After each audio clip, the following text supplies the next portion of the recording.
হাজারো ব্যথা বেদনার পরে ফিরে আসনি তুমি আপন ঘরে, দিনের আলো তুমি ছড়িয়ে দিতে চলে গেলে মদিনায় মক্কা ছেড়ে। হে রাসূল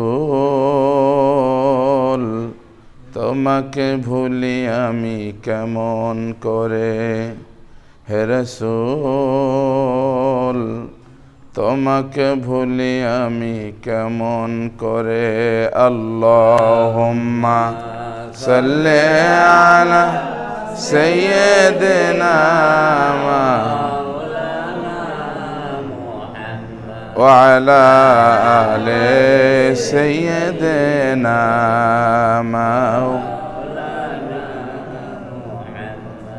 আলহামদুলিল্লাহ যে আল্লাহ পাক আমাকে আপনাকে দয়া করে মায়া করে জুমার দিন গরিব মুসলমানদের হজের দিন সমস্ত কাজ থেকে ছাঁটাই বাছাই করে সুস্থ মস্তিষ্কে সুস্থ শরীরে আল্লাহ পাক জুমার নামাজ আদায় করার উদ্দেশ্যে আসার বসার সুযোগ করে দিলেন। শুকরিয়া তান আদায় করে সকলে পড়ি আলহামদুলিল্লাহ। শত কোটি দরুদ ও সালাম বিশ্ব মানবতার মুক্তির দূত সাইয়্যিদুল খালাক কুতুবুল বাশার উম্মতের কান্ডার রহমতের ভান্ডার নবীদের সরদার। বৈজ্ঞানিকরা বলেছেন তিনি শ্রেষ্ঠ বৈজ্ঞানিক, দার্শনিকরা বলেছেন তিনি ছিলেন শ্রেষ্ঠ দার্শনিক। যে নবী ডাক্তারদের ডাক্তার, মাস্টারদের মাস্টার। আসুন আমরা সবাই বাংলার প্রান্ত থেকে মদিনার প্রান্তে দরুদটুকুন পৌঁছাই, সকলে পড়ি সাল্লাল্লাহু আলাইহি ওয়াসাল্লাম। সম্মানিত হাজিরিন, ইতিপূর্বে আমাদের মাহে রমজান বিদায় নিয়েছে, রমজান পরে শাওয়াল সেটাও বিদায় নিয়েছে, তারপরে জিলকদ মাস প্রায় শেষের দিকে। আমাদের সামনে একটা আনন্দের দিন আছে, সামনে মাস, সেটা হলো জিলহজ মাস। কি মাস? জিলহজ মাস। সাহাবীরা প্রশ্ন করছিলেন রসুলকে, ইয়া রাসূলুল্লাহ, ইয়া হাবিবাল্লাহ, জিলহজ মাসের মধ্যে সবচাইতে উত্তম আমল কি? আল্লাহ রসুল বললেন উত্তম আমল হলো দুইটা। কয়টা? দুইটা। উত্তম আমল দুইটা। সাহাবীরা বললেন, ইয়া রাসূলুল্লাহ, ইয়া হাবিবাল্লাহ, দুইটা উত্তম আমল আমাদেরকে জানায় দেন। আল্লাহ রসুল বললেন, এক নাম্বার হলো কোরবানি করা। কি করা? কোরবানি করা। দ্বিতীয় নাম্বার আমল হলো তাকবীরে তাশরিক পড়া। আল্লাহু আকবার, আল্লাহু আকবার, লা ইলাহা ইল্লাল্লাহ, আল্লাহু আকবার, আল্লাহু আকবার, ওয়ালিল্লাহিল হামদ। কয়দিন? 5 দিন। 9 তারিখ থেকে নিয়ে 13 তারিখ পর্যন্ত, আসর পর্যন্ত ইনশাআল্লাহ আমরা আমল করার চিন্তাধারা করব। পারবো না ইনশাআল্লাহ? সম্মানিত হাজিরিন, কোরবানি আসলে আদম আলাইহিস সালাতু ওয়াস সালাম থেকে শুরু হয়েছে আমাদের নবী বিশ্বনবী মুহাম্মদুর রাসূলুল্লাহ সাল্লাল্লাহু আলাইহি ওয়াসাল্লাম পর্যন্ত। কিন্তু বিভিন্ন নবী রাসূলের কোরবানি, বিভিন্ন কোরবানির সিস্টেম ভিন্ন ভিন্ন, কিন্তু আমাদের নবীর উম্মতের জন্য কোরবানি শুধু পশু দিয়ে। কি দিয়ে? পশু দিয়ে। যেমন আদম আলাইহিস সালাতু ওয়াস সালামের সন্তানেরা কিছু অর্থ সম্পদ, কিছু শস্য এগুলা কোরবানি করেছেন, কিন্তু আমাদের কিন্তু এটা কোরবানি না। আমাদের কোরবানি হলো নির্দিষ্ট দিনে নির্দিষ্ট পশু কি করা? জবাই করা। নির্দিষ্ট পশু নির্দিষ্ট দিনে কি করা? জবাই করার নাম হলো কোরবানি। তোরা আসেন, কোরবানি আদম আলাইহিস সালাতু ওয়াস সালাম থেকে শুরু, বিশ্বনবী সাল্লাল্লাহু আলাইহি ওয়াসাল্লামের উম্মত যতদিন আছে কিয়ামত পর্যন্ত এ কোরবানি থাকবে নাকি থাকবে না? থাকবে। সম্মানিত হাজিরিন, আদম আলাইহিস সালাতু ওয়াস সালাম, আপনারা তো ইতিহাস জানেন, আদম আলাইহিস সালাতু ওয়াস সালাম দুনিয়ার জমিনে আল্লাহ তাবারক তাআলা নবী হিসাবে প্রেরণ করেছিলেন। মানুষটা কিন্তু খুব ছোট মানুষ না, অনেক বড় মাপের মানুষ। কি মানুষ? বড় মাপের মানুষ। কোরআনে আসছে, হাদিসে আসছে, আদম আলাইহিস সালাতু ওয়াস সালাম 120 হাত লম্বা ছিল। কয় হাত? 120 হাত লম্বা। আপনি বলুন তো, 120 হাত যে লম্বা, কি ছোট মানুষ? না। আর তার বডির টাকচার যে ছিল, পাতাইলা 36 হাত। কয় হাত? 36 হাত। তাহলে মানুষটা খুব ছোট, অনেক বড় মানুষ। হাওয়া আলাইহিস সালাতু ওয়াস সালামের সাথে যখন সম্পর্ক হলো, মিলন হলো, দুইটা সন্তান দুনিয়ার জমিন আল্লাহ পাক প্রেরণ করে দিলেন, একটা ছেলে একটা মেয়ে। ছেলেটার নাম হলো কাবিল, মেয়েটার নাম হলো আকলিমা। ছেলেটার নাম কি বললাম? সবাই কথা বলেন। ছেলেটার নাম কাবিল আর মেয়েটার নাম আকলিমা। আকলিমা মেয়েটা এত সুন্দরী ছিল, রূপে গুণী বুদ্ধিমতিতে খুব সুন্দরী ছিল। তারই 2 বছর পরে হাওয়া আলাইহিস সালাতু ওয়াস সালামের পেট থেকে আবার দুইটা সন্তান জন্মগ্রহণ করলো। একটা হলো হাবিল আর একটা নাম হলো লুবাদা। ওই সময় কি হাজার হাজার মানুষ ছিল? দুইজন মানুষই। একজনের নাম আদম আলাইহিস সালাতু ওয়াস সালাম, একজনের নাম হাওয়া আলাইহিস সালাতু ওয়াস সালাম। আল্লাহ তাবারক তাআলা বললেন, আদম সফিউল্লাহ দুনিয়ার জমিনে বংশ বিস্তার করতে হবে। কি বিস্তার? কথা বলেন সবাই, কি বিস্তার? বংশ বিস্তার করতে হবে। তাহলে কি করা যায়? আল্লাহ বললেন, প্রথম বাতে যে দুইটা সন্তান হয়েছে, একটা ছেলে একটা মেয়ে, আর দ্বিতীয় বাতের যে সন্তান হয়েছে একটা ছেলে একটা মেয়ে, অর্থাৎ কাবিলের সাথে লুবাদার বিয়ে দাও আর হাবিলের সাথে আকলিমার বিয়ে দাও। তাফসীরে ইবনে কাসির রহমাতুল্লাহ আলাইহি বলেন যে আকলিমার চেহারা সুন্দর ছিল, কিন্তু লুবাদার চেহারা বেশি সুন্দর ছিল না। আপনি বলুন তো, এই যে বাংলাদেশে যে কোনো বাপ চাচা সন্তানদেরকে বিয়ে করায়, এতে কালো মেয়ে নেয় না সাদা মেয়ে নেয়? কথা কন না কে? ফর্সা মেয়ে নেয় না কালো মেয়ে নেয়? তার মানে বোঝা গেল কালো মেয়েকে অনেক মানুষ পছন্দ করে না। মুরব্বীরা একটা কথা বলছে, জাতের মেয়ে কালো ভালো, নদীর জল গোলা ভালো। মেয়ে যদি জাতের হয় ওইটাই ভালো, আর মেয়ে যদি ও জাতের হয় ওটা জীবনেও ফর্সা হলে ভালো। আদম আলাইহিস সালাতু ওয়াস সালাম ডাক দিয়ে বলেন, বাবা, আল্লাহ তাবারক তাআলা আমাকে জানায়া দিয়েছে, আদম সফিউল্লাহ দুইটা তোমার 4টা সন্তান, 2টা মেয়ে 2টা ছেলে।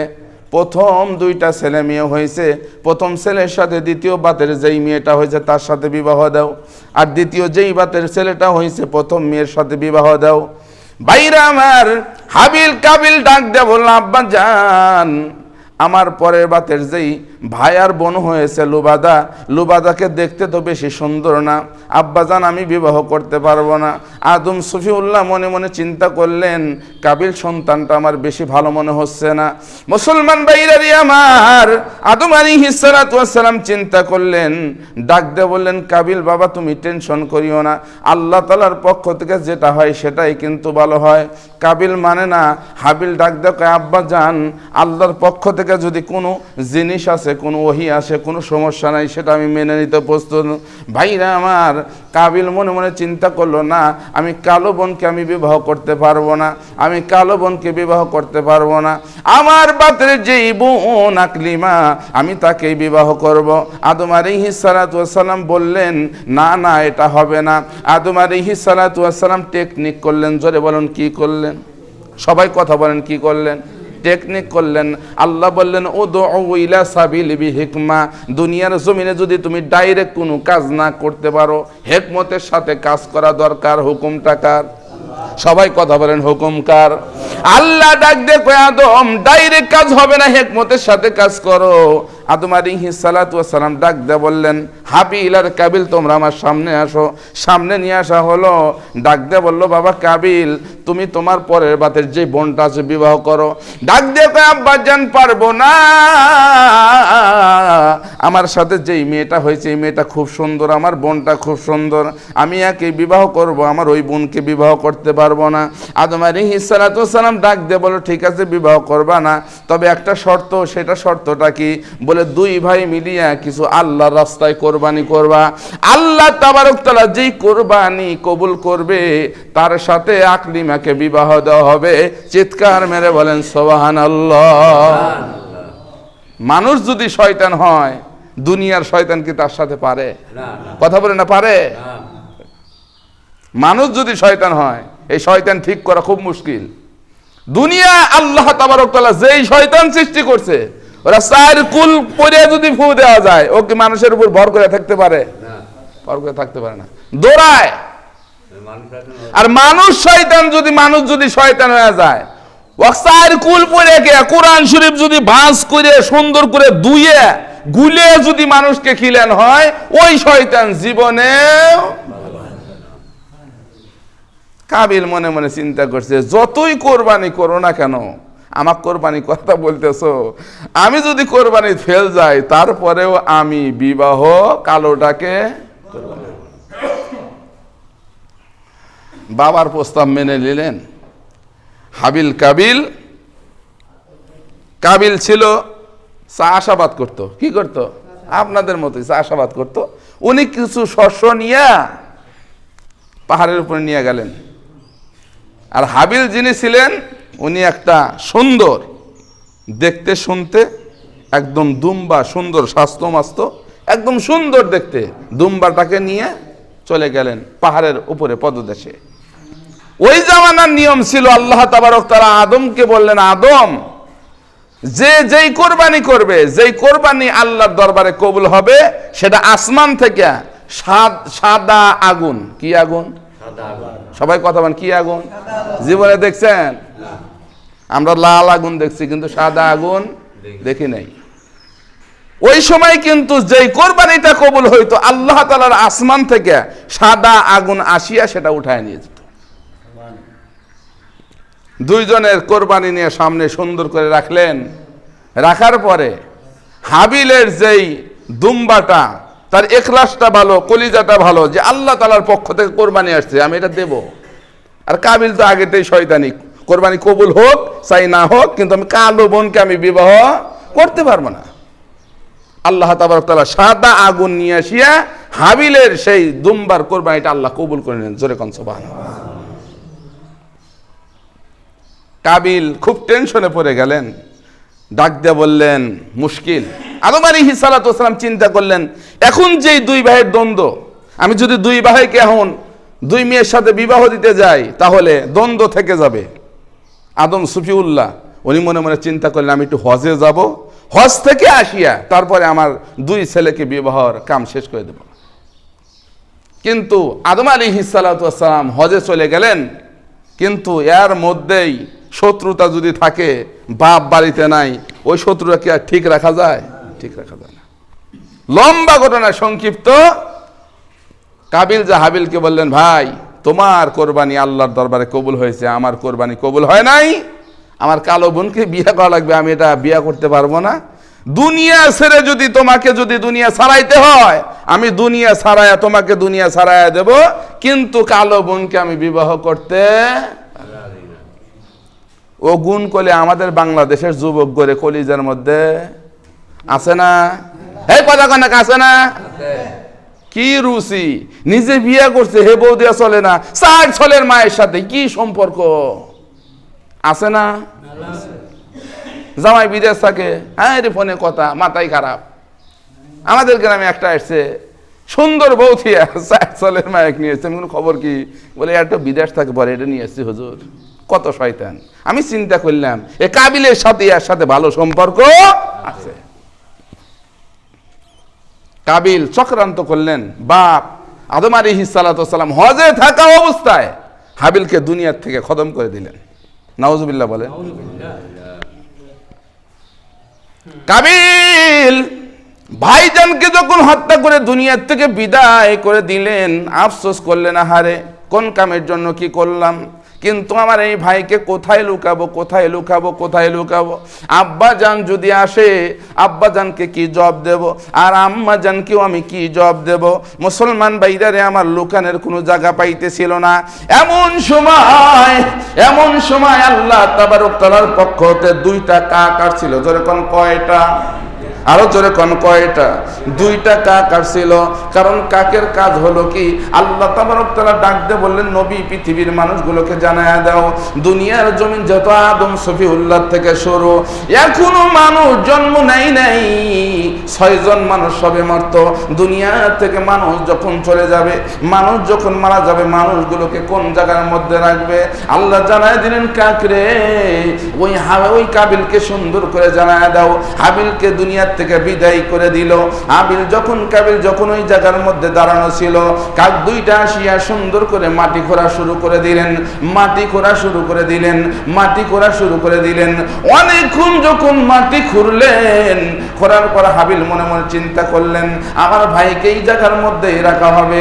মুসলমান ভাইরা রে আমার, আদম আলাইহিস সালাতু ওয়াস সালাম হাবিলকে যেই জায়গার মধ্যে দাফন করেছে, কিয়ামত পর্যন্ত ওই দাফনের নীতি দুনিয়ার জমিনে আছে না না? আরো যেরকম আছে না নাই? এই হলো এক কোরবানি। দ্বিতীয় নাম্বার কোরবানি, ইব্রাহিম আলাইহিস সালাতু ওয়াস সালাম মিল্লাতা আবিকুম ইব্রাহিম হুয়া সাম্মাকুমুল মুসলিমিন। আমাদের জাতির পিতার নাম কি জানেন না কেউ? আমাদের জাতির পিতার নাম ইব্রাহিম আলাইহিস সালাম। নাকি আরো দুই একটা জাতির পিতা আছে? হ্যাঁ, বুঝেন জাতির পিতা কয়টা? কথা বল। একটো। অনেক মানুষ আবার আরো 2-3টা বের করছে। আপনি বলুন তো, আপনি 2-3টাকে 18টা বের করেন, সমস্যা নাই, কিন্তু একটা ছাড়া যদি দ্বিতীয় মানেন, কবরের মধ্যে আপনার কোনো ছাড় হবে না। ইব্রাহিম আলাইহিস সালাতু ওয়াস সালাম একজন নবী, দুনিয়ার জমিনে আসছিলেন। ইব্রাহিম আলাইহিস সালাতু ওয়াস সালাম আসিয়া মূর্তির পক্ষে কথা কইছে না বিপক্ষে কথা কইছে? কথা কন না, মূর্তির পক্ষে না বিপক্ষে? মূর্তি দাঁড় করে তাকে সেব করা, মুক্তি রাখা, এটা জায়েজ না না জায়েজ? না জায়েজ। এ মূর্খ মানুষও জানে, যে কামলা দেয় হেও জানে। আর বাংলার জমিনে দেখবেন যেখানে যাবেন, ও মোরে মূর্তি, ও মোরে মূর্তি, ও মোরে মূর্তি। মানুষের ঘাম জড়ানো টাকা দেয়া মূর্তি তার দ্বারা দিয়ে দিচ্ছে। আর আমাদের জাতির পিতা ইব্রাহিম আলাইহিস সালাম সেগুলা ভাঙলেন। আল্লাহ রাসূল সাল্লাল্লাহু আলাইহি ওয়াসাল্লাম মূর্তির পক্ষে না বিপক্ষে? বিপক্ষে। সব সাফ করে সেখানে আল্লাহ তাবারক তাআলা দ্বীন কায়েম করছে, আল্লাহকে সিজদা করা শুরু করছে। কথা বলেন ঠিক না বেঠিক? অথচ এই মূর্তির পক্ষে বিপক্ষে যদি কথা কয়, হুজুররা খারাপ, হুজুররা ভালো না। এই মূর্তির বিপক্ষে কথা কয় মামুনুল হক 3.5 বছর জেল খাটবে। মূর্তির বিপক্ষে কথা কয় আমির হামজা 3 বছর জেল খাটলো, সমস্যা। আচ্ছা আপনি বলুন তো, হক যে জিনিসটা, সত্য যে জিনিসটা, ওটা বললে মানুষের ইজ্জত কমে না বাড়ে? 3 বছর রাখছেন, তা কি হয়েছে? ভিতরে থেকে বাড়াইছে, ইজ্জত কমছে না বাড়ছে? কঠিন অবস্থা। ইব্রাহিম আলাইহিস সালাতু ওয়াস সালাম ছোট্ট থেকেই দেখেন, ওনার আব্বার নাম হলো আজর কুমার। উনি হলো মাটি দিয়ে মূর্তি বানাইতেন। কি বানাইতেন? মূর্তি। আপনি দেখবেন হিন্দু বাড়ি যারা যাওয়া আসা করেন, এ মুসলমানও অনেক আছে, হিন্দু বাড়ির কাউনের মুয়া, হিন্দু বাড়ির চিড়ের মুয়া, হিন্দু বাড়ির লাড্ডু, ওই যখন মণ্ডপ ঘরে পূজা হয়, অনেক মুসলমানের বাড়িতে এগুলা টোপলা করে তোবারক হিসাবে পাঠায়া দেয়, এগুলা আবার তারা খায়। এরকম মুসলমান তো ডুমুর গোলামি নাই। হ্যাঁ, আমার কানে করে খবর আইছে যে হুজুর টোপলা আইছে। মুশকিল, টোপলা আইছে। মান তাশাব্বা বিকওমিন ফাহুয়া মিনহুম। দুনিয়ার সাথে, দুনিয়াতে যার সাথে যার চলাফেরা, কিয়ামতের আদালতে তার সাথে তার হাসর নাসর। বুঝে শুনে কাম করেন। আপনাকে আল্লাহ তাবারক তাআলা একটা ব্রেন দিয়েছে। কি দিয়েছে? সবাই কথা বলেন, কি দিয়েছে? ইব্রাহিম আলাইহিস সালাতু ওয়াস সালাম আব্বা অনেক মূর্তি বানায়। একটা কালো মূর্তি জিভা বের করে আছে। ইব্রাহিম আলাইহিস সালাতু ওয়াস সালাম ছোট্ট মানুষ চিন্তা করে, হ্যাঁ কালো মূর্তি জিভা বের করেছে, যদি কেউ নিয়ে ঘরে রাখে আর উপকার কি? আর একটা 6 হাত আছে না? এই কতক্ষণ আছে না? 6 হাত দেখবেন, এক মূর্তির কয় হাত? এক খোদা 6 হাত, মাথায় খারাপ। 6 হাত এরকম করে দিয়েছি, এত সুন্দরী। ইব্রাহিম আলাইহিস সালাতু ওয়াস সালাম বিভিন্ন মূর্তি দেখিয়া আজর কুমার ডাক দেবেন, আব্বা আপনাকে একটা কথা জিজ্ঞাসা করতে চাই। বলে কি কথা? আব্বা এই যে ঢাকার মধ্যে বিভিন্ন রকমের মূর্তি দেখা যাচ্ছে, আব্বা আপনি বলুন তো, এই যে কালো মূর্তিটারে জিভা বের করে আছে, একে যদি কেউ কিনা ঘরে রাখে তাহলে ফজিলত কি, উপকার কি? উনি ডাক দিয়ে বললো, এই কালো মূর্তি যদি কেউ কিনা ঘরের মধ্যে রাখে তার রেজেক বৃদ্ধি হবে। কি বৃদ্ধি হবে? কথা কানা কি বৃদ্ধি হবে? আচ্ছা কথাটা কি সত্য করছে না মিথ্যা করছে? হ্যাঁ, যেই মূর্তি শরীরের উপর মশা বলে, মাছি বলে, কুত্তায় মুতলে তাড়াইতে পারে না, ও মূর্তির কোনো ক্ষমতা নাই। কেন তা কিনা যদি ঘরে রাখে রেজেকের অভাব হবে না, রেজেক বৃদ্ধি হবে, রেজেকের মধ্যে বরকত হবে। ইব্রাহিম আলাইহিস সালাম মনে মনে চিন্তা করলেন, এক একটা মূর্তির এক একটা ক্ষমতা। ডাক দেবেন, আব্বা জান আপনার কাছে আমি শুনতে চাই এক একটা মূর্তির এক একটা ক্ষমতা। আব্বা আপনি বলুন তো, আপনি এই মূর্তিগুলা বানান আবার এই মূর্তির ইবাদত করেন, আব্বা আপনার কাছে আমি জানতে চাই, আপনি আমি ছোট মানুষ, আমাকে আপনি জন্ম দিয়েছেন, আব্বা বলুন তো আমার মালিক কে, আমার খালিক কে, আমাকে বানাইছে কে? আজল কুমার মনে মনে চিন্তা করলো, ছোট্ট মানুষ, মুখ দিয়ে তো সুন্দর কথা কেমন করে বের করে? আজল কুমার মনে মনে চিন্তা করলেন, এই সময় তো একে এই জিনিস বলা যাবে না, তোমাকে বানাইছে কে? বলেন তো দুনিয়ার জমিনে যত মানুষ বানাইছে কে? আল্লাহ। সবাই জবান খুলে বলেন বানাইছে কে? মুসলমানদেরকে কে বানাইছে? হিন্দুদেরকে কে বানাইছে? খ্রিস্টানদেরকে কে বানাইছে? ইহুদিদেরকে কে বানাইছে? কাফের বেঈমানদেরকে কে বানাইছে? আল্লাহ বানাইছে। আজুর কুমার চিন্তা করলেন, এই সময় আমার ইব্রাহিমকে যদি বলি তোমারে বানাইছে আল্লাহ, ডাকতে বলে আব্বা এই মূর্তির ব্যবসা ছেড়ে দেন, মূর্তি ব্যবসা করা যাবে না, আর ইয়ার পূজার করা যাবে না, একে আর পুণ্যাম দেওয়া যাবে না। মনে মনে চিন্তা করলেন, কায়দা কৌশল করলেন। মুসলমান ভাইরা আমার, আজুর কুমার আব্বাজান ডাকতে বললেন, বাবা ইব্রাহিম তুমি যদি জানতে চাও তোমারে বানাইছে কে, এই যে মূর্তির ঝাঁকাটা দেখতেছো, এই মূর্তিগুলো নিয়ে বাজারের মধ্যে যাও, বাজারের মধ্যে গেলে পারে তুমি সুন্দর করে বুঝবা তোমারে বানাইছে কে। ইব্রাহিম আলাইহিস সালাম ছোট্ট মানুষ, ঝাঁকাটা সুন্দর করে মাথার মধ্যে উঠাইছে, রাস্তার মধ্যে চলে গেছে। রাস্তার মধ্যে চলে যায় মনে মনে চিন্তা করে, আমার আব্বা যেই মূর্তি বানায়, এই মূর্তি দিয়ে আবার মূর্তির কাছে যায় মাথা নত করে। এক একটা মূর্তির এক একটা ক্ষমতা।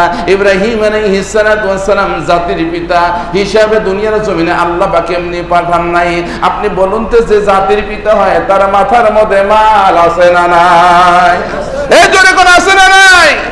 আছে। ইব্রাহিম আলাইহিস সালাম ছোট্ট মানুষ, ও বন্ধু সুন্দর করিয়া মনে মনে চিন্তা করলেন, জাকাটা নামাইয়া এক একটা মূর্তির পায়ের সাথে এক একটা রশি লাগাইলেন, আর রশির মাথাগুলো আনিয়া ডোরের সাথে বান্ধিলেন। বান্ধি ইব্রাহিম আলাইহিস সালাম চিন্তা করে, আমি এবার দৌড় দেব, যে কোন মূর্তির কোন ক্ষমতা এইটাই দেখে ছাড়ব। চিৎকার মেরে বলেন সুবহানাল্লাহ। আপনি বলুন তো, প্রত্যেক মূর্তির পায়ের সাথে যদি রশি বেঁধে, রশির আগা যদি ডোরের হাতে নিয়ে দৌড় দেয়, আপনি বলুন তো মূর্তি কি ঠিক আছে? কথা বলেন ঠিক আছে? এক মূর্তি আর এক মূর্তির সাথে বেরিয়ে বেরিয়ে কিছুক্ষণ দৌড় পাওয়ার পরে পিছনে ঠাকাস ঠাকাস শব্দ। ইব্রাহিম আলাইহিস সালাম তাকায় দেখে, একটা মাথা নাই, একটা পেট নাই, একটা অন্ধ, আর একটা দেড় বেটার একটা দাঁত নাই।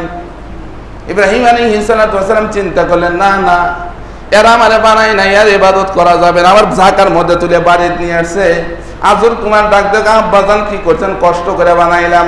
ডাকতে বলছে, আব্বা তোমার এনে বলেছিলাম এক একটা মূর্তির এক একটা ক্ষমতা, রাস্তার মধ্যে রাখে পেশাব করতেছিলাম, আর ওরাই ক্ষমতা থেকে মারামারি করে অবস্থা খারাপ করছে, আমি কি করব? জোরে জোরে কোন সুবহানাল্লাহ। মুসলমান ভাইরা আমার, লম্বা করে না ওদিকে যাব না। ইব্রাহিম আলাইহিস সালাম ধীরে ধীরে বড় হয়ে গেলেন। আপনি বলুন তো, ইব্রাহিম আলাইহিস সালামের সাথে আর নমরুদের সাথে খুব সম্পর্ক কি ভালো ছিল? কথা বলেন, খুব ভালো ছিল। ভালো ছিল না। নমরুদ টের পাইলেন এই বাবিল শহরের মধ্যে একজন মানুষ আছে, দিনদার ইমানদার মানুষ, তার নাম হলো ইব্রাহিম আলাইহিস সালাতু ওয়াস সালাম। আমি নমরুদ যার সামনে যে মাথা নত করি সেইগুলোকে সে বেইরা বুড়া ভাঙ্গা ফেলে। একে তো শায়েস্তা করতে হবে। মুসলমান ভাইরানে আমার, বিশ্ব নবীকে মারার মতো, আবার ইব্রাহিম আলাইহিস সালাতু ওয়াস সালামকে মারার মতো।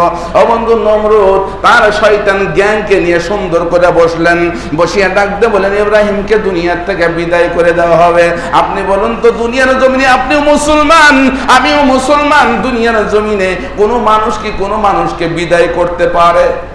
কথা বলেন না, বিদায় করতে পারে? বিদায় করার মালিককে, আরো জোরে কোন, বিদায় করার মালিককে। ইব্রাহিম আলাইহিস সালাতু ওয়াস সালাম বসে আছেন, নমরুদরে সুন্দর করে গোল টেবিলে মিটিং করতেছেন, ইব্রাহিমকে দেশ থেকে তাড়ায়া দাও। কেউ বলে না না, ওর হাত পাও ভেঙে দাও, কেউ বলে জিহ্বা কেটে দাও, কেউ বলে হাত পা কেটে দাও। বন্ধুরা আমার, মিটিং শেষ না হইতেই দেখে একজন মানুষ মাথার মধ্যে পাগড়ি পরা, শরীরের মধ্যে জুব্বা দেখা যায়, হাতের মধ্যে সুন্দর লাঠি। ও বন্ধু, টুং টুং করে আসতেছে। নমরুদ ডাক দেয়া কয়, তুমি কে? বলে আমি নোজ দেশের একজন মানুষ। বলে তুমি কি জন্য আসলা? মিটিং এ তো তোমাকে ডাকা হয় নাই। ডাক দেওয়া, নমরুদ তোমার সাথে না, ইব্রাহিমের খুব বাজা।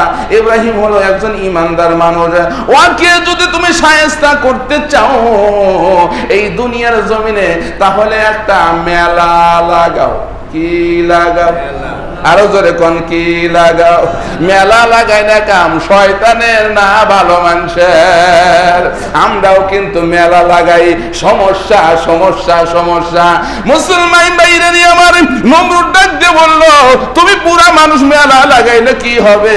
বলে মেলা লাগাইলে লাভ আছে। রসুল আমার ডাক দিয়ে বলছে, উত্তম জায়গা মসজিদ, সবচাইতে খারাপ জায়গা হলো বাজার, সবচাইতে খারাপ জায়গা বাজার। বন্ধুরা আমার, নমরুদ ডাক দিয়ে কয়, মেলা লাগাইলে কি হবে? নো বন্ধুর আমার, সুন্দর করিয়া শয়তান ডাক দেখায়, মেলা লাগাইবা।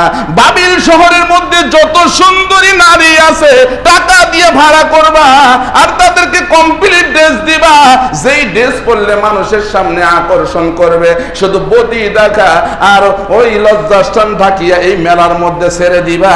আর ওই মেলার মধ্যে ইব্রাহিম আলাইহিস সালাতু ওয়াস সালামকে দাওয়াত করবা। ওই হুজুর মেলার মধ্যে আসবে, একবার যদি হুজুরের সাথে আর ওই নারীদের সাথে একবার অ্যাক্সিডেন্ট হয়, জীবনে ইব্রাহিম আলাইহিস সালাতু ওয়াস সালাম ঈমান পাবে না। আর তখনই ইব্রাহিম আলাইহিস সালাতু ওয়াস সালাম আপনার ধ্বংস হয়ে যাবে। মুসলমান ভাইরা আমার, নবীরা কোনোদিন কি গুনাহ করতে পারে? আরো জোরে কোন, পারে? নবীদের রক্তের মধ্যে হারাম রক্ত আল্লাহ কখনো পৌঁছাই নাই। আল্লাহ ডাক দে কই, জিবরাইল যাও যাও, ইব্রাহিমের কাছে খবরটা পৌঁছায় দাও। ইব্রাহিমের কাছে খবরটা পৌঁছায় দিল। মেলার ব্যবস্থা করা হলো, অর্ধ উলঙ্গ নারীদেরকে ছেড়ে দেওয়া হলো, সবাই নাচ গানের মধ্যে সেখানের মধ্যে আসক্ত। ইব্রাহিম আলাইহিস সালাতু ওয়াস সালামকে প্রস্তাব দেওয়া হলো, ইব্রাহিম মেলায় তোমার দাওয়াত থাকলো। ইব্রাহিম ডাক দেখো, আমি অসুস্থ, তোমরা অন্যকে নিয়ে মেলা যাও। চিৎকার মেরে বলেন সুবহানাল্লাহ। সময় শেষ করে দিচ্ছি। ইব্রাহিম আলাইহিস সালাতু ওয়াস সালাম যখন প্রস্তাব দিতে আসছে, মেলায় আপনার দাওয়াত, মেলায় যে দাওয়াত, মেলায় যে খারাপ কাম হইতেছে, এটা ইব্রাহিমকে আল্লাহ জানাইছে কি জানায় নাই? সবাই বলেন, জানাইছে কি জানায় নাই? ইব্রাহিম আলাইহিস সালাতু ওয়াস সালাম প্রস্তাব দেওয়ার পরে বলতে, আমি অসুস্থ, অনেকে যে মেলায় যাও। ওরা মেলায় যায় আনন্দ ফুর্তি করছে। ইব্রাহিম আলাইহিস সালাতু ওয়াস সালাম বাপের বেটা সাদ্দাম না, বাপের বেটা মুসলমান। মিল্লাত আবিকুম ইব্রাহিম হুয়া সাম্মাকুমুল মুসলিমিন। জোরে জোরে কোন সুবহানাল্লাহ। ইব্রাহিম আলাইহিস সালাম বাপের বেটা, কুরাল একখান গারে ভাইলে চলে গেছে মণ্ডপ ঘরে, যাইয়া যত মূর্তি আছিল বাইরে পুরে সব ভাঙ্গে, যেটা হয়েছে কালো মূর্তি জিরা বের করে আছে, ওটার গলার সাথে ওই কুড়াল বাজার আছে। সব মানুষ মেলা ঘুরে টুরে ভর্তি করছে, কি ব্যাপার, খোদার মাথা নাই, ব্যাপারটা কি? সব মানুষ আসিয়ে দেখে খোদার মাথা নাই, আবার একটা খোদা আছে, তার আবার গলার সাথে কুড়াল বাজানা মুশকিল। ইব্রাহিম আলাইহিস সালাতু ওয়াস সালাম ঘরে শুয়ে আছে। নমরুদ এসে ডাক দেয়, কয়, এ কাম ইব্রাহিম ছাড়া আর কেউ করে? আরো জোরে কোন করে? এ বাংলার জমিনে আকাম কুকাম যারাই করে, সব দোষ হলো টুপিয়ালার। কথা বলেন ঠিক না বেঠি? আকাম কুকাম যত করতেছে কোনো সমস্যা নাই, টুপিওয়ালা কি হারে ওইটা দেখো। আমি কি মিশা কথা কইলাম? মিশা কথা বলে না ভাইজান। সময় শেষ, 4 মিনিট পার হয়ে গেছে। ইব্রাহিম আলাইহিস সালাতু সালাম ওই যে গাড়ের মধ্যে সুন্দর করে বেরিয়ে ভাঙছে। এখান থেকে আগামী সপ্তাহে বয়ান হবে। আল্লাহ তাবারক ওয়া তাআলা আমাদের